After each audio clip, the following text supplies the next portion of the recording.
Salut à toutes et à tous. Du coup, comme prévu, je vous fais une petite vidéo pour vous expliquer quelques setups que j'ai repérés intéressants du coup pour cette semaine. Donc, je vais la poster sur YouTube et puis vous me direz ce que vous en pensez. Et il y a mon Telegram qui est dispo en bio si vous voulez que je vous envoie des trades ou que je suive les analyses, etc. Et pas mal de connaissances. Donc, voilà, on attaque tout de suite. Du coup, on va commencer sur le GBP JPY. Donc, ce qu'on peut voir en weekly, du coup, on voit qu'on a une liquidité à venir chercher ici. Donc, ce top-là. On fait une belle montée du coup depuis le 24 février du coup 2020. Ça monte, ça monte, ça monte. Ok, intéressant. Donc c'est éclatement, c'est bullish. On sait que là, notre prix, il fait plus haut, plus bas, plus haut, plus bas, plus haut, autant pour moi. Plus bas, plus haut, plus bas. Et là, il est en train de faire un plus haut, mais ouais, un plus haut, mais il n'a pas fait encore de plus bas en externe. Et en interne, on a ici un plus bas, un plus haut, un plus bas, un plus haut, un plus bas, un plus haut. Et là maintenant, on attend que ça retrace par ici ou par ici pour ensuite continuer à faire des plus hauts. Donc ok, donc pour l'instant, on sait qu'on est bullish, intéressant, et qu'on a l'équité à venir chercher au-dessus. Directement, on peut foncer en H4. En H4, qu'est-ce qui se passe? Donc on a cette liquidité à venir chercher. Là, on n'a pas réussi à venir la prendre, on va commencer à retracer. Et on est venu chercher ce top interne. Donc ça, c'est intéressant pour moi. Plus, on avait de l'imbalance H4. Donc on va commencer à faire des réactions dessus. Ok. Donc ce qu'il faut faire attention, c'est qu'on a une première zone ici, une deuxième zone ici.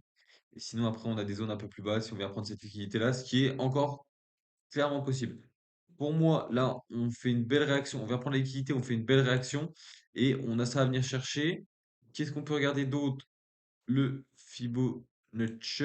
Le Fibonacci, on est revenu à plus de 50%, ok, intéressant. Donc maintenant, qu'est-ce qu'on attend? On a eu une première cassure ici, mais en bas, c'est pas propre. Disons que ça, là, on dirait des icônes. Donc c'est pas ouf. Si on va voir sur un autre broker, ouais, c'est pris de justesse que c'est pas ouf. Donc, ce qui peut être intéressant de voir, c'est qu'on fait ça. Tac, pinceau, on redescend, on vient prendre cette liquidité-là, on prend le plus bas de la semaine en même temps, ou même on va faire juste réagir sur une balance H4. Tac, tac, tac, on nous crée quelque chose comme ça. Puis on rentre ici, on attend bien la cassure pour être sûr que c'est la bonne zone. Ensuite, ça explose et on vient chercher des TP par là-dedans, par là-dedans, et puis tout en haut. Donc voilà sur le GBP, JPY. Dans tous les cas, pour l'instant, moi je reste acheteur. Donc, tac, c'est une paire que je vais surveiller cette semaine. L'euro JPY, donc pareil, en weekly, on a une liquidité à venir chercher ici. On est full bullish depuis pareil 2020. Ok, intéressant. Je vais assez vite, comme ça vous ne perdez pas trop de temps sur cette vidéo. Et vous pouvez regarder mes autres vidéos sur YouTube qui sont super intéressantes. Comme ça, au moins, on fait d'une pierre deux coups. C'est pas mal. Donc, là, on voit que notre plus bas protégé, il est ici. Après, potentiellement, on a des zones ici, des zones ici, des zones ici. Là, qu'est-ce qu'on a fait? On est venu prendre du coup cette liquidité-là, juste ici. Donc on va voir en H4, ce sera plus visible. Qu'est-ce qu'on est venu faire? On avait une zone ici, donc de l'imbalance. On est venu bien nettoyer, donc si je le fais comme ça, bien nettoyer la zone. On commence à faire une réaction à la hausse. Donc pareil, je m'attendrais à avoir une cassure. On ne doit pas encore l'avoir. Le problème sur cette paire, c'est que la cassure elle est assez haute. Donc elle est potentiellement ici. Mais ce que le prix peut refaire, il peut retracer un petit peu, remonter.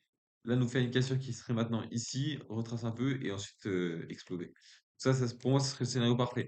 Mais dans tous les cas, je surveille cette paire à la hausse. Donc, AOD JPY, tac, tac, tac, là, on vient de prendre une grosse liquidité.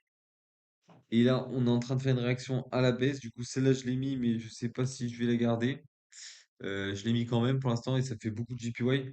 Mais vu qu'on a pris une fois, deux fois, trois fois, même si la tendance reste haussière, on a quand même pris une belle liquidité, donc on fait attention. Et même si on va voir en monthly, bon, on a quand même des choses à venir chercher. Donc on n'est pas au top du top. Ça reste quand même intéressant. On va vite descendre en daily.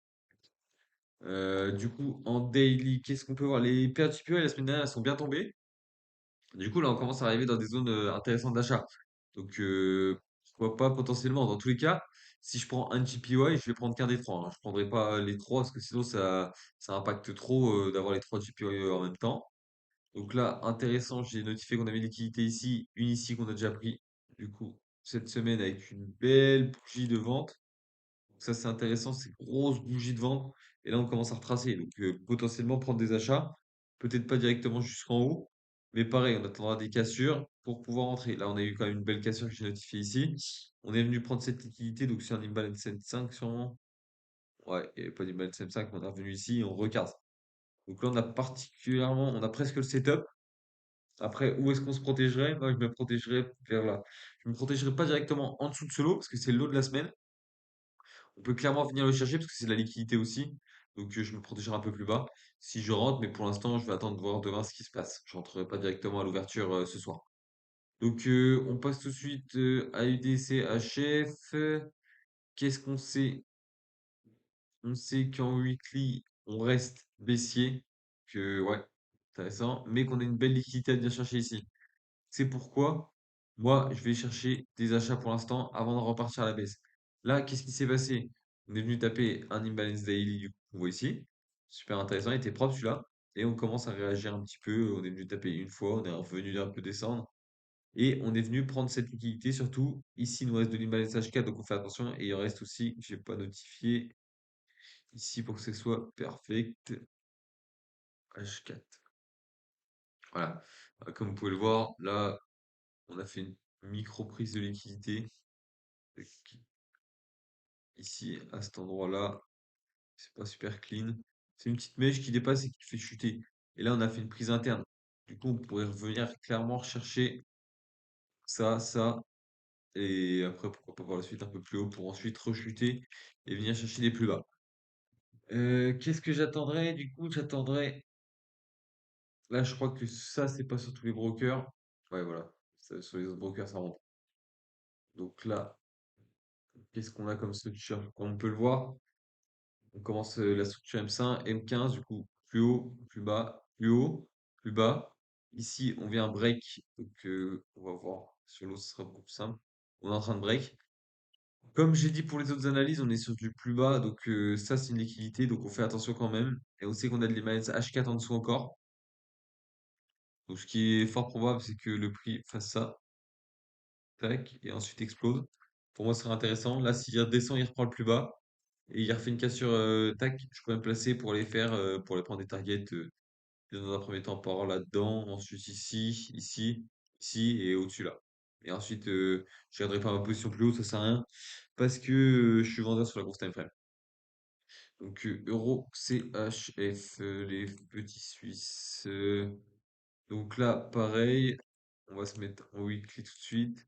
On a pris un plus bas jamais fait. Même si je me mets en monthly, regardez. On n'a jamais été aussi bas. La paire, elle fait que de tomber. Donc ça, oui, on est vachement baissier, pardon, sur de la grosse time frame. Mais j'ai une liquidité au-dessus, donc je peux potentiellement aller chercher un achat pour retracer. Enfin, attention, on n'est pas dans la tendance de fond global, mais en daily, dans tous les cas, on est bullish depuis là. Donc là, ça repasse bullish ici en cassant ici. Donc c'est intéressant quand même d'aller chercher des achats. Et qu'est-ce qui s'est passé? Donc là, si je mets en H4, on a le setup. Donc là, on voit qu'on crée des relative equal, disons. On n'est pas venu nettoyer complètement, ici, avec cette mèche-là. Il nous reste plein d'Asian sessions à venir prendre aussi. Ça, c'est intéressant. Et là, on avait une liquidité là, de la liquidité là, de la liquidité là. Donc c'était vraiment clean de venir chercher. On vient chercher directement, on réagit. Et celui-là, il a réagi nickel sur les balances H4. Et comme vous voyez, la réaction, elle se fait vite ressentir, hein. Tac, on vient chercher avec une grosse bougie impulsive, et ensuite directement on remonte. Après, pareil, la mèche qu'on est en train de faire, c'est pas une mèche qu'on a sur tous les brokers. Je pense qu'elle est pas bonne sur celle-là, du coup, vu que j'utilisais FXM et ici c'était FXM aussi. C'est pas la bonne mèche. Donc on fait attention à ça. Déjà demain, quand on ne pas directement en position, je l'observe. Il faut clairement venir reprendre aussi. Comme on voit en daily, on a aussi du déséquilibre là-dedans, mais pour l'instant, le reste est plutôt clean. Donc pourquoi pas commencer à chercher en début de semaine des achats sur cette paire. On arrive à la petite dernière, le NZD4. Donc en weekly, on est clairement bearish. Tac, tac, tac, tac, tac. On commence à faire des plus bas. Ok, donc là, on se dit pourquoi pas chercher les plus bas aussi. Qu'est-ce qui s'est passé? On voit bien que la semaine dernière, on est venu combler du coup cet imbalance là, le dernier imbalance weekly. Ok. En daily, on est venu réagir sur cette zone. On a même- non, oui, on est venu réagir sur cette zone-là. Donc, ce serait potentiellement intéressant d'aller chercher des ventes. Pourquoi j'ai un imbalance daily qui est encore depuis? Ok. aller chercher des ventes, du coup. On a fait, du coup, sur mon H4, attendez, daily. Daily, on a dit quoi? On a dit qu'on était vendeur. Même si on avait une belle zone ici où le prix a fait une belle réaction. Donc j'avais mis en place. Donc ça, je vais pouvoir l'enlever, que ça perturbe pas de monde. Mais pour moi, on va passer vendeur. Donc surtout que là, ça commence à défiler à la baisse. Donc pour l'instant, cette paire, j'ai juste tracé ça, une flèche comme quoi il fallait que je cherche des ventes. J'ai vu qu'on avait créé de la liquidité. On vient la chercher une fois, deux fois, ensuite ça chute. On fait des belles bougies H4, hein. Quatre belles bougies H4 comme ça, elles font plaisir, hein, ces bougies H4 là. Elles te font, allez, 70, 62 pips, 63 pips. Donc pour l'instant, j'ai pas une analyse plus poussée là-dessus parce que j'ai rien d'autre. En daily, j'ai pas de zone, pas reçu, mais bon. Je pense que ça pourrait vendre par ici. En H4, c'est pas des zones très belles, il n'y a pas de liquidité. Que j'attends, même en H10, si on a cette zone, mais j'attends que le prix évolue un peu avant d'essayer de rentrer. Pour ce qui est de l'annonce, je sais pas, je vous enverrai sur Telegram ce qu'on a comme annonce cette semaine. Et du coup, comme dit, vous pouvez lâcher un like, un commentaire et rejoindre mon Telegram. Allez, bisous, c'est tout pour aujourd'hui.